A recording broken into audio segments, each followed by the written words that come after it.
अभी तो हम लोग पुरलिया, बांकुड़ा, मयूरभंज, इनके अलावा लगभग 5 स्टेट से हम लोग काटकर झारखंड अलग मांग किए थे। लेकिन दुर्भाग्य की बात है कि हमारी मांग आज भी अधूरी है और कहीं ना कहीं हमारे समाज में बिखराव, जैसा कि अभी आज हम लोग उपस्थित हुए हैं, लेकिन हम जिस क्षेत्र से बिलोंग करते हैं, अगर हम अपना व्यक्तिगत संशोधन करेंगे, अगर हम व्यक्तिगत शोध करेंगे तो हम यह पाएंगे कि हमारे समाज में अभी भी बिखराव है। चाहे साहित्यिक बिखराव हो, सांस्कृतिक बिखराव हो, नेम नियम में बिखराव हो, या फिर भाषा में बिखराव हो, या फिर मतलब कहा जाए ना क्या, आपको मतलब इतिहास के पन्नों से एक लाइन कहेंगे, जब पंडित चाणक्य धरान के पास पहुंचे थे और अखंड भारत की उनसे बात कर कि भारत को अखंड बनाना है, तो धरान ने कहा था कि यहाँ 3 कोस में वाणी और 7 कोस में पानी बदलता है, उसका आप अखंड कैसे कीजिएगा। ठीक उसी प्रकार हम सिर्फ कृमि की अगर बात करें तो हमको तो लग रहा है सबका अलग अलग कल्चर बढ़ चुका है।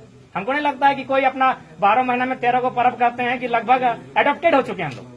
फॉर एग्जाम्पल अभी हम लोग का समाज में बहुत सारा लोग छठ भी मनाता है, तो हमें आपत्ति नहीं है उसका आस्था का विषय मनाए, लेकिन हम ये कहना चाहते हैं कि हम लोग अपनी मानसिकता को कितना निम्न बना चुके हैं। हमारे आजू बाजू में लगभग हजारों यूपी बिहार के लोग रहे, कि हमने कभी किसी को कर्मा सिखा पाए? शायद नहीं। यानी हमारी मानसिकता बहुत कमजोर है।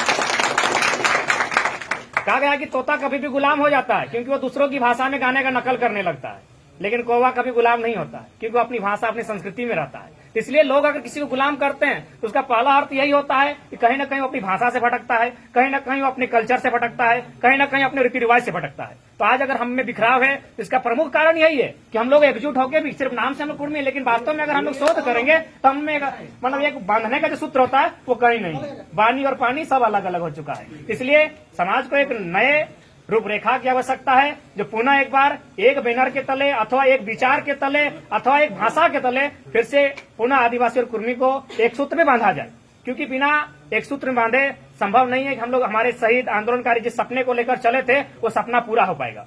यह कभी संभव नहीं है। अरे कहावत है कि जब तक विचार को प्रचारक नहीं मिलेगा, ये डॉक्टर अम्बेडकर का कथन था कि विचारों को जब तक प्रचारक नहीं मिलेगा विचार मर जाते हैं।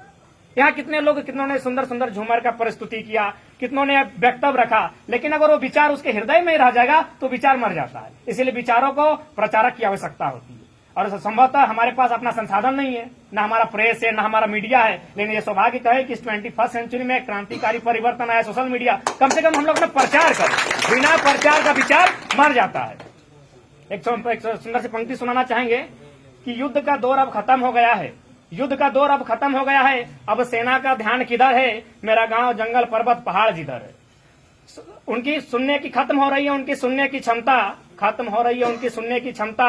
अब तो सेना की दक्षता का मतलब है गांव और जंगलों पर गोलियां चलाना और सवाल कर रहे छात्रों पर लाठियां बरसाना। तो जब जब हम सत्ता से अपना अधिकार लेने जाएंगे तब तब हमें संभव नहीं है कि आप मांगने जाओगे और अधिकार मिल जाता है। मांगने से कुछ नहीं मिलता है। एक और पंक्ति हम कहना चाहेंगे, श्री कृष्ण ने कहा था महाभारत के पात्र में, एक हमें साहित्य के माध्यम से आप धर्म से ना लें, एक साहित्य अलग होता है, धर्म अलग होता है। जब आप धर्म और साहित्य को नहीं समझिएगा, हम जो फिल्म देखते हैं वो साहित्य का हिस्सा है। तो उन्होंने कहा था कि मांगने से राज मिला नहीं करते, जब तक न आग धधकती हो सीने में पाषाण नहीं पिघला करते। सम्राट कहे जाने की सबके मन में इच्छा होती है, पर महासमर में भुजबल की घनघोर परीक्षा होती है। अगर अपने बाहुबल से पांडव मुझे हरा लेंगे तो 5 गांव क्या सारा हस्तिनापुर पार लेंगे। तो बाहुबल की आवश्यकता होती है, बाहुबल की आवश्यकता होती है। जहां कलम की आवश्यकता पड़ती है वहां आपको कलम से लड़ना पड़ेगा, जहां भुजाओं में बल की आवश्यकता होती है आपको वहां भुजाओं में लड़ना पड़ेगा। और अभी वर्तमान परिस्थिति में देश की वर्तमान स्थिति ऐसी हो चुकी है, सवाल करना यानी राष्ट्रद्रोह, सत्ता से सवाल करना यानी राष्ट्रद्रोह। उस पर हम एक टॉपिक से अपना जो पीएचडी में हम रिसर्च भी उसी में लिख रहे हैं कि perspective of Naxalism in Jharkhand with references to some notable novels. तो इसमें मेरा पहला मुद्दा यही है कि एक आम व्यक्ति, आप मेरे पास 2017 में जो झारखंड सरकार ने नक्सलवादियों की सूची घोषित की थी, उनका सूची है मेरे पास, उसमें ज्यादातर लोग आदिवासी और कुर्मी है। लेकिन प्रश्न यह बनता है कि भाई आदिवासी और कुर्मी यहाँ के मूल बसनीता हैं, यहाँ के मूल निवासी हैं, तो अचानक उनके हाथों में हथियार क्यों आया?